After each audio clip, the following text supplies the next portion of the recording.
जय फुले, जय मंडल, जय भीम, जय पेरियार। नमस्कार साथियों, मैं अनूप सिंह विद्रोही मंडल पाठशाला के एपिसोड 5 में आपका स्वागत करता हूं। आज हम चर्चा करेंगे गुलामगिरी के भाग 4 पर धोंडीराव और ज्योतिबा फुले साहब के बीच में संवाद को आगे बढ़ाते हुए। तो शुरू करते हैं। धोंडीराव पूछते हैं, फिर बली राजा ने क्या किया?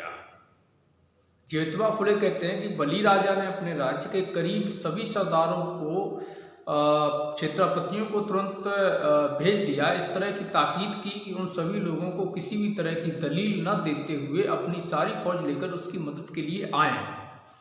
धोंडीराव, इस देश का इतना बड़ा प्रदेश क्या बली राजा के अधिकार में था? धोंडीराव पूछते हैं। ज्योतिबा फुले साहब जवाब देते हुए कहते हैं कि इस देश में कई प्रदेश बली राजा के अधिकार में थे। इसके अलावा सिंगल द्वीप आदि पड़ोस के कई प्रदेश उनके अधिकार में थे। वहाँ बली नाम का एक द्वीप भी है। इस प्रदेश के दक्षिण में कोल्हापुर की, पश्चिम में दिशा में बली के अधिकार में कोंकण और मावला प्रदेश के कुछ क्षेत्र थे।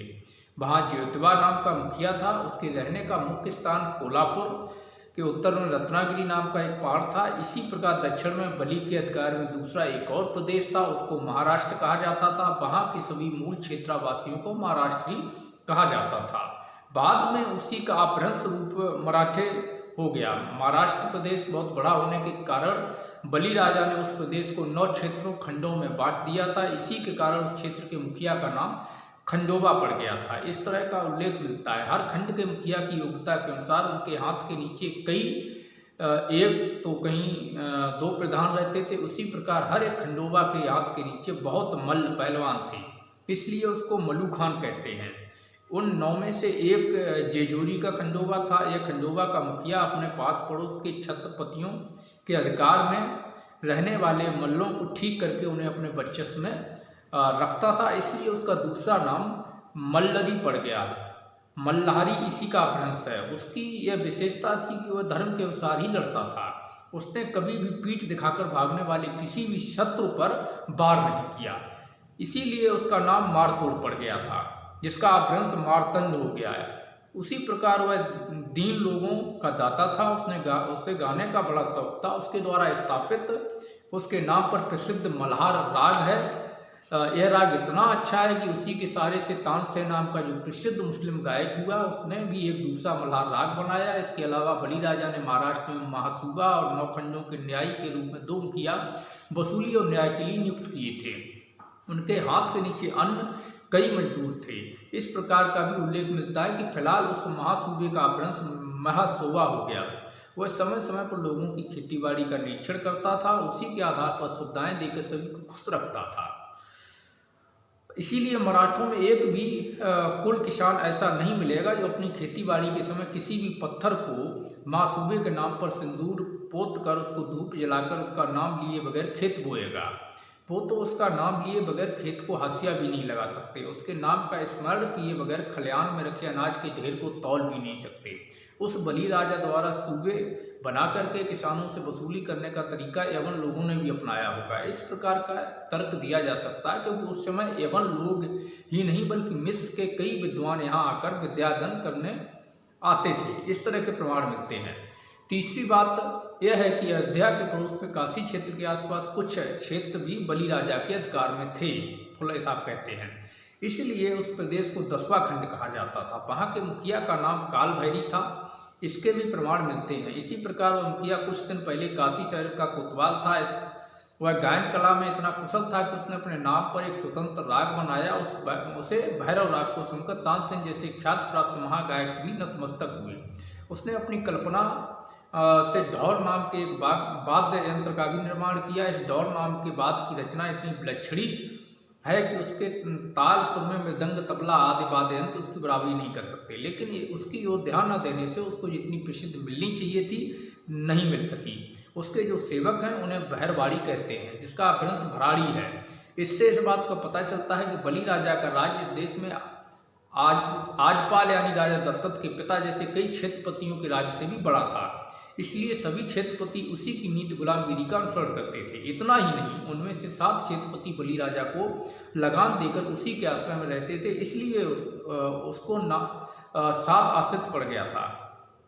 ऐसा भी लिखा मिलता है। इन सभी कारणों से बलि का राज्य विशाल था और वह बहुत बलशाली था। इस बात को प्रमाणित करने वाली एक लोक कहावत भी है, जिसकी लाठी उसकी भैंस। इसका मतलब जो बलवान है उसी का राज्य है। बलि राजा कुछ विशेष महत्वपूर्ण काम अपने सरदारों पर सौंप देता था। उस समय बलि राजा अपना दरबार लगाते थे, वहाँ सबके सामने एक उल्टी थाली रख देते थे। उस थाली में पिसी हुई हल्दी और नारियल के फल के साथ पान का बीड़ा रखवाकर कहता था कि जिसमें यह काम करने की हिम्मत है वह यह पान का बीड़ा उठा ले। बलि राजा द्वारा ऐसा कहने पर जिसमें इस तरह के काम करने की हिम्मत होती थी, वह हर हर महावीर की कसम खाकर हल्दी का तिलक माथे पर लगाकर नारियल और पान के बीड़े को हाथ में उठाकर अपने माथे पर रखकर बाद में अपने दुपट्टे में बांध लेता था। उसी वीर को बलि राजा उस काम की जिम्मेदारी सौंपा करता था। बाद में वह अपने दुपट्टे में बाद में वह वीर बलि राजा की आज्ञा लेकर अपनी फौज के साथ पूरी शक्ति के साथ शत्रु की फौज पर टूट पड़ता था। इसी वजह से उस संस्कार का नाम तड़ उठाना पड़ा होगा, उसका अपभ्रंश तड़ी उठाना हो गया। बलि राजा के महावीरों में भैरवा, ज्योतिबा तथा नौ खंडोबा अपनी प्रजा की सुख सुविधा के लिए इसी तरह के सतिया प्रयास करते थे। आज भी मराठों ने कोई भी अच्छा कार्य प्रारंभ करने से पहले तड़ी उठाने का संस्कार अपना रखा है। उन्होंने अपने संस्कार के तहत भैरवा, ज्योतिबा और खंडोबा को देवता स्वरूप मान लिया है और उनके नाम से तड़ी उठाने लगे हैं। वे लोग हर हर महादेव, भैरोबाचा अथवा ज्योतिबाचा, चांग भला इस प्रकार का उद्घोष करते हैं और भैरोबा या ज्योतिबा का स्तुतिगान करते थे। इतना ही नहीं, बलि राजा अपनी सारी प्रजा के साथ महादेव के नाम से रविवार के दिन की पवित्र दिन के रूप में मनाता था। इसकी पृष्ठभूमि में आज के मराठी यानी मातंग, महार, कुंभी और माली आदि लोग हर रविवार के दिन अपने अपने घर के उस कुल स्वामी की प्रतिमा को जल स्नान करवाकर उसको भोजन अर्पण किए बगैर अपने मुंह में पानी की बूंद भी नहीं डालते। धोंडीराव पूछते हैं, बलि राजा की राज्य सीमा पर आने के बाद बामन ने क्या किया? तो ज्योतिबा फुले जवाब देते हैं कि बामन अपनी सारी फौज को लेकर बलि राजा के राज्य में सीधे सीधे घुस आया। उसने बलि राजा की प्रजा को मारते पीटते खदेड़ते हुए हाहाकार मचा दिया। इस तरह वह बलि की राजधानी तक आ पहुंचा। इसीलिए बलि राजा अपने देश भर में फैली हुई फौज को इकट्ठा होने से पहले ही बेबस होकर अपनी निजी सेना को साथ में लेकर बामन से मुकाबला करने के लिए युद्ध में कूद पड़ा। बलि राजा भाद्रपद 1 पद से भाद्र 30 तक हर दिन बामन और उसकी फौज के साथ युद्ध करके शाम को आराम के लिए अपने महल में आ जाता था। इसी वजह से दोनों ओर जितने लोग उस पखवाड़े में एक दूसरे से लड़ते हुए मर गए, उनके मरने की तारीखें याद रहीं। इसलिए हर साल भाद्रपद माह में उस तारीख को श्राद्ध करने की परंपरा पड़ी होगी, ऐसे ज्योतिबा फुले कहते हैं। ऐसा प्रतीत होता है। आश्विन शुद्ध वन 1 पद से अष्टमी तक बलि राजा बामन के साथ लड़ाई में इतना व्यस्त था कि वह सब कुछ भूल गया और उस दरमियान अपने महल में आराम के लिए भी नहीं आ सका। इधर बलि राजा की विद्यावली रानी ने अपने हिजड़े पंडे सेवक के द्वारा एक गड्ढा खुदवाया। उसमें उस पंडे सेवक के द्वारा जलाऊ लकड़ियां जलवाईं। वह उस गड्ढे के पास 8 लाख दिन तक बिना कुछ खाए पिए बैठी रही। उसने वहां अपने साथ पानी का एक कलश रख लिया। इस तरह रानी बिना खाए पिए सिर्फ पानी के साथ इस कामना के साथ गड्ढे के सामने बैठी रही कि इस युद्ध में उसके पति की विजय हो और बावन की बला टल जाए। इसलिए रानी यहाँ बैठकर महावीर से प्रार्थना करती रही। इस दरमियान आश्विन शुद्ध अष्टमी की रात में बलि राजा के युद्ध में मारे जाने की खबर मिलते ही उसने उस गड्ढे में पहले से रखी गई लकड़ियों को आग लगाकर अपने आप को उसमें झोंक दिया। उसी दिन से महिला के सती होने की रूढ़ी चल पड़ी होगी, यह तर्क किया जा सकता है। जब रानी विद्यावली अपने पति के विक्षोभ के कारागार में कूदकर मर गई, तब उसकी सेवा में रहने वाली औरतों और हिजड़े पंडों ने अपने अपने बदन के कपड़ों को नोच नोच कर फाड़ डाला होगा और उस आग में जला दिया होगा।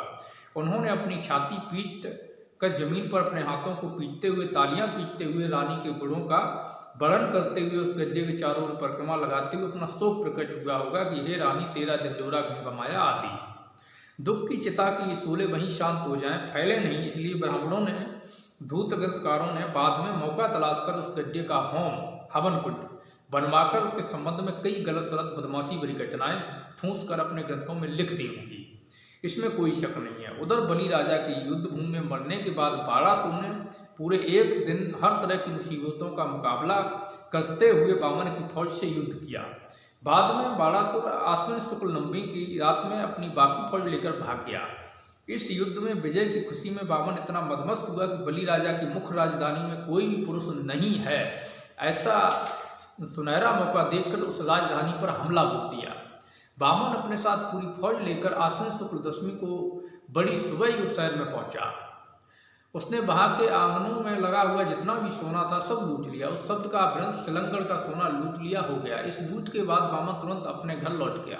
जब वह अपने घर पहुंचा तो पहले से ही उसकी औरत ने मजाक के तौर पर कनकी चावल का एक बलि राजा बना करके अपने दरवाजे की दहलीज पर रखा हुआ था। वामन के घर पहुंचने पर उसने वामन से कहा, यह देखो बलि राजा आपके साथ पुनः युद्ध करने के लिए आया है। यह सुनते ही उसने उस कनकी के बलि राजा को ठोकर मारकर फेंक दिया और फिर घर के अंदर प्रविष्ट किया। उस दिन से आज तक ब्राह्मणों के घरों में हर साल अश्विनी महीने में विजयदशमी दशहरे के दिन ब्राह्मण औरतें कनकी भात का बलि राजा बनाकर घर के दरवाजे की दहलीज पर रखती हैं। बाद में अपना बायां पैर उस कनकी के बलि राजा के पेट पर रखकर कचनार की लकड़ी से उसका पेट फाड़ती हैं। बाद में उस मृत बलि राजा को लांघकर अपने घर में प्रवेश होती हैं। यही उनमें सदियों से चली आ रही परपाती है। ब्राह्मण पंडा पुरोहित के घरों में यह त्यौहार बड़े उत्साह के साथ मनाया जाता है, इसलिए इस त्यौहार को ब्राह्मणों का त्यौहार कहते हैं। इसी तरह बाड़ासुर के लोग अश्विनी शुद्ध दशमी की रात में अपने अपने घर गए। उस समय उनकी औरतों ने उनके सामने दूसरे बलि राजा की प्रतिमा रखकर और यह भविष्यवाणी जानकर की कि दूसरा बलि राजा ईश्वर के राज्य की स्थापना करेगा। अपने घर की दहलीज में खड़े होकर उसकी आरती उतारी होगी और यह कहा होगा कि अला बला जाबे और बलि का राज आबे। उस दिन से लेकर आज तक सैकड़ों साल बीत गए, फिर भी बलि के राज्य के कई क्षेत्रों में क्षत्रिय वंशी औरतों ने हर साल अश्विनी शुक्ल दशमी की शाम के समय अपने अपने पति और पुत्र की आरती उतारकर आगे बलि का राज आवे इस इच्छा को नहीं त्यागा है। इससे पता चलता है कि आगे आने वाला बलि राजा कितना अच्छा होगा। धन्य है वह बलि राजा और धन्य है वह राजनिष्ठा। लेकिन आज के तथाकथित मांगलिक हिंदू लोग अंग्रेज शासकों की मेहरबानी पाने के लिए तथा उनको अंग्रेजी सत्ता में बड़े बड़े पद और प्रतिष्ठा के स्थान मिले, इसलिए ये लोग रानी के जन्मदिन पर आम सभाओं में लंबे लंबे भाषण देते हैं। लेकिन समाचार पत्रों में यह आपसी बातचीत में उनके खिलाफ अपना रोष व्यक्त करने का दिखावा करते हैं। धोंडीराव उस समय बलि राजा द्वारा बुलाए गए सरदार क्या उसकी मदद के लिए आए ही नहीं? ज्योतिबा फुले कहते हैं, बाद में कई छोटे मोटे सरदार अपनी अपनी फौज के साथ आश्विन शुक्ल चौदहवीं को आकर बाड़ासुर से मिले। उनके बाड़ासुर से मिलने की खबर सुनते ही बलि राज्य के कुल मिलाकर सभी ब्राह्मण अपनी जान बचाकर वामन की ओर भाग गए। उनको इस तरह भागते देखा तो वामन बहुत ही घबरा गया। उसने सभी ब्राह्मणों को इकट्ठा किया। आश्विन शुक्ल पंचमी को वे सभी इकट्ठा होकर सारी रात जागकर उसने भगवान के सामने प्रसाद स्वरूप दांव पेच तय करने लगे कि बाड़ासुर से अपनी रक्षा कैसे की जाए। दूसरे दिन वामन अपने बाल बच्चों के साथ सारी फौज को लेकर अपने प्रदेश की सीमा पर पहुंचकर बाड़ासुर का इंतजार कर रहा था। धोंडीराव कहते हैं कि बाद में बाड़ासुर ने क्या किया? तो ज्योतिबा फुले कहते हैं कि बाड़ासुर ने आओ देखा न ताव, उसने एकदम वामन पर हमला बोल दिया। बाड़ासुर ने बाद में उसको पराजित कर दिया और उसके पास से जो कुछ था सब लूट लिया। फिर उसने वामन को उसके सभी लोगों के साथ अपनी भूमि से खदेड़ हिमालय की पहाड़ी पर भगा दिया। फिर पहाड़ी को चारों ओर से घेर कर पहाड़ी के पायदान पर अपना डेरा पहाड़ी के पायदान तो चारों तरफ नीचे डेरा डालकर वामन को दाने दाने के लिए इतना मोहताज कर दिया कि उसके कई लोग भूख से मरने लगे। अंत में इसी चिंता में वहीं पर वामन अवतार का सर्वनाश हो गया, यानी मतलब वामन भी मर गया। वामन के मरने से बाड़ासुर के लोगों में खुशी की लहर दौड़ गई। वे कहने लगे कि सभी ब्राह्मणों में वामन एक बहुत बड़ा संकट था, उसकी मौत हो जाने से हमारा शोषण उत्पीड़न समाप्त हो गया। उसी समय से ब्राह्मणों को उपाध्य कहने की परंपरा चली आ रही होगी। इस तरह का तर्क निकाला जा सकता है। बाद में उन उपाध्यायों ने अपने अपने घरों में युद्ध में मरे अपने सभी रिश्तेदारों के नाम से चिता जलाकर उनकी दाह क्रिया की, क्योंकि उनमें पहले से ही मृत आदमी को जलाने की प्रथा थी। उसी प्रकार बाड़ासुर और अन्य सभी क्षत्रिय इस युद्ध में मरे अपने अपने सभी रिश्तेदारों के नाम से फाल्गुन मत एकम पद को वीर बनकर हाथ में नंगी तलवारें लिए बड़ी उत्साह में नाचे कूदे। उन्होंने मृत वीरों का सम्मान किया। क्षत्रियों में मृत आदमी के शरीर को जमीन में दफनाने की बहुत पुरानी परंपरा है। अंत में बाड़ासुर ने उस उपाध्याय की रक्षा के लिए कुछ लोगों को वहां रखा और सभी को अपने साथ लेकर अपनी राजधानी पहुंचा। बाड़ासुर के अपनी मुख्य राजधानी में पहुंचाने के बाद जो खुशी हुई उसका वर्णन करने से यह ग्रंथ बड़ा हो जाएगा, इसलिए मैं इस घटना का थोड़ा इतिहास ही दे रहा हूँ। बाड़ासुर अपनी सारी जायदाद की गिनती करके आश्विन वध 13 को उसकी पूजा की। फिर उसने वध 14 और वध 30 को अपने सभी सरदारों को बढ़िया भोजन करवाया और सभी ने मौज मस्ती मनाई। बाद में कार्तिक सुद एकम को अपने कई सरदारों को उनकी योग्यता अनुसार इनाम दिया और उनको अपने अपने मुल्क में जाकर काम में लग जाने का आदेश भी दिया। इससे वहाँ की स्त्रियों को भी खुशी। उन्होंने कार्तिक शुद्ध 2 को और अपने भाइयों को भोजन कराया, उनकी आरती उतारी और कहा कि अला बला जाबे और बलि का राज आबे। इस तरह उन्होंने आने वाले बलि के राज का स्मरण दिलाया। उस समय से आज तक हर साल दिवाली को भैया दूज के दिन क्षत्रिय लड़कियां अपने अपने भाइयों को आने वाले बलि राज्य का ही स्मरण दिलाती हैं, लेकिन उपाध्याय कुल में इस तरह का स्मरण दिलाने का रिवाज नहीं है। शुक्रिया साथियों, आज के मंडल पाठशाला के एपिसोड में इतना ही। फिर मिलते हैं अगले एपिसोड में गुलामगिरी भाग 5 में। जय भीम, जय मंडल, जय फुले, जय पेरियार। साथियों, मंडल आर्मी जातिवार जनगणना करवाने, मंडल कमीशन की सभी सिफारिशों को लागू करवाने, निजीकरण को रोकने, बहुजनों के संवैधानिक अधिकारों, सम्मान, स्वाभिमान और आरक्षण को बचाने की लड़ाई लड़ती है। मंडल आर्मी को मजबूत बनाना चाहते हैं तो मंडल आर्मी के बैंक खाते में यथाशक्ति सहयोग राशि डोनेट करें। हमारे चैनल को सब्सक्राइब कर वीडियो को शेयर करें। धन्यवाद।